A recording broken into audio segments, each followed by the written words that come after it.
Hi friends, എല്ലാവരും സുഖമാണോ? ഞങ്ങളെ ഇന്നലെ ഇവിടെ, അതായത് പുറത്തെന്ന് പറഞ്ഞാൽ ഓസ്ട്രേലിയ, പുറത്ത് നിന്ന് ഞങ്ങൾ വന്നിട്ട് സിംഗപ്പൂർ വന്നു.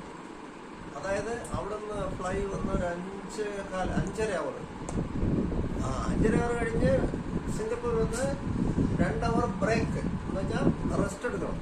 അതിനുശേഷം അവിടെ ഇമിഗ്രേഷൻ മറ്റുള്ള കാര്യങ്ങളൊക്കെ ഉണ്ട്, ചെക്കിങ് ഇത് എല്ലാം കഴിഞ്ഞ് ഫ്ലൈറ്റ് വന്നു. ഫ്ലൈറ്റ് കയറിയിരുന്നു സ്ട്രെയിറ്റ് കമ്പക്കൂട ബാംഗ്ലൂർ എയർപോർട്ട്. ഏകദേശം ഞങ്ങൾ രാത്രി അവിടെ കയറിയത് 1 മണിക്ക്, രാത്രി 1 മണി. അപ്പോൾ വന്നിറങ്ങിയത് രാവിലെ 6:30 ഇവിടെ സിംഗപ്പൂരിൽ നിന്ന് 8 മണി 8:15 വിട്ട് ഇവിടെ ബാംഗ്ലൂരിൽ വന്ന്, അവിടുത്തെ ടൈമാണ് ഞാൻ പറയുന്നത്, സിംഗപ്പൂർ ടൈം 8:30 വിട്ട് ബാംഗ്ലൂർ ടൈം എന്ന് പറയുന്നത് 10:30 എത്തി. പിന്നെ ഇവിടെ എല്ലാം ഇമിഗ്രേഷൻ അത് ഇത് ചെക്കിങ് ലഗേജ് കഴിഞ്ഞ് പിന്നെ പോയിട്ട് നമ്മൾ ബാഗ്സ് എല്ലാം കളക്ട് ചെയ്യണം. എല്ലാം കളക്ട് ചെയ്ത് പുറത്ത് വന്നപ്പോഴത്തെ ഒരു 11:45 12 മണിയായി. അങ്ങനെ ഞങ്ങൾ ഇവിടെ വീട്ടിൽ വന്നു. പിന്നെ വരുന്ന വഴിക്ക് ഇച്ചിരി ബ്രേക്ക്ഫാസ്റ്റ് രാവിലെ കഴിച്ചു.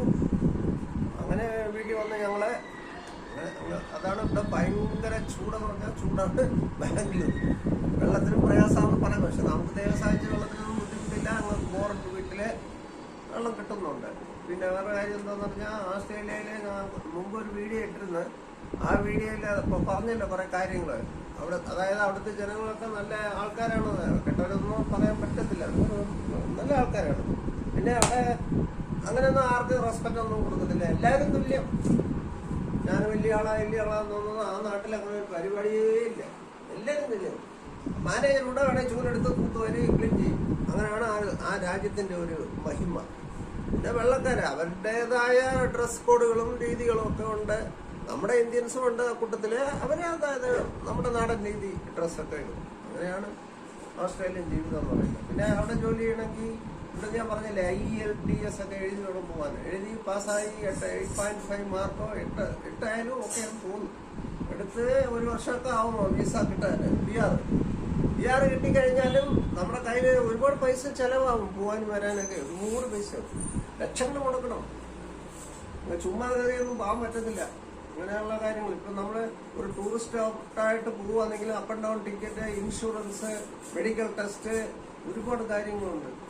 അവിടെ ഇൻഷുറൻസിന്റെ കാർഡ് നമുക്ക് വേണം. നമുക്ക് എന്തെങ്കിലും അവിടെ ചെന്ന് എന്തെങ്കിലും നമുക്ക് അസുഖങ്ങൾ പിടിച്ചാൽ അവര് വണ്ടി കൊണ്ടുവരും, ആംബുലൻസ് ഒക്കെ കൊണ്ടുവന്ന് നമ്മളെ പിക്കപ്പ് ചെയ്ത് കൊണ്ടുപോയി ചെയ്യും. അങ്ങനെയാണ് അവിടുത്തെ രീതി. പിന്നെ ഇന്ത്യയില് ഇവിടുത്തെ പല രീതിയാണല്ലോ. ബാംഗ്ലൂർ എന്ന് പറയുന്ന വലിയൊരു ഇന്റർനാഷണൽ സിറ്റി ആയിക്കൊണ്ട് വികസിച്ചുകൊണ്ട് വരികയാണ്. ഫുള്ളും മെട്രോയും, അതായത് എയർപോർട്ട്, കമ്പക്കൂട എയർപോർട്ട് എന്ന് പറയുന്നത് ഭയങ്കര ഒരു എയർപോർട്ടാണ്. അപ്പൊ ആ എയർപോർട്ടിലേക്ക് പോകാനുള്ള മെട്രോ ട്രെയിനുകളൊക്കെ ഇപ്പോൾ നടന്നുകൊണ്ടിരിക്കുന്നു. അങ്ങനെയുള്ള കാര്യങ്ങളൊക്കെ ഉണ്ട്. ഞങ്ങൾ വന്ന് ഇറങ്ങിയത് ടെർമിനൽ 2. ഭയങ്കര വികസനമായിപ്പോയി. കമ്പക്കൂട എയർപോർട്ട് പഴയമാതിരി ഒന്നുമല്ല, ഭയങ്കരമാണ്. അവിടെ ഭയങ്കര റൂൾസ് ആൻഡ് റെഗുലേഷൻ ഒക്കെ ഉണ്ട്. അകത്താരും വിടൂല. നമ്മളെ എൻട്രൻസ് വരെ പുള്ളി ഡിറ്റാച്ചർ, ഇതില് മറ്റുള്ളവരെ ഒന്നും വിടില്ല. അതേഴ്സ് ഇവൻ പിക്കപ്പ് ചെയ്യാൻ വന്ന അവിടെ ഒരു ഗേറ്റ് മാതിരി ഉണ്ട്, അതിനപ്പുറം നമ്മൾ നിൽക്കാവും. അതുകൊണ്ട് പ്രവേശനമില്ല.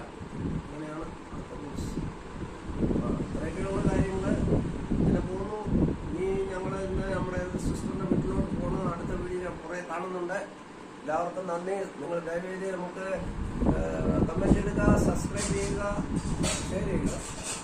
വീഡിയോ കണ്ടതിന് വളരെ സന്തോഷം. Thank you.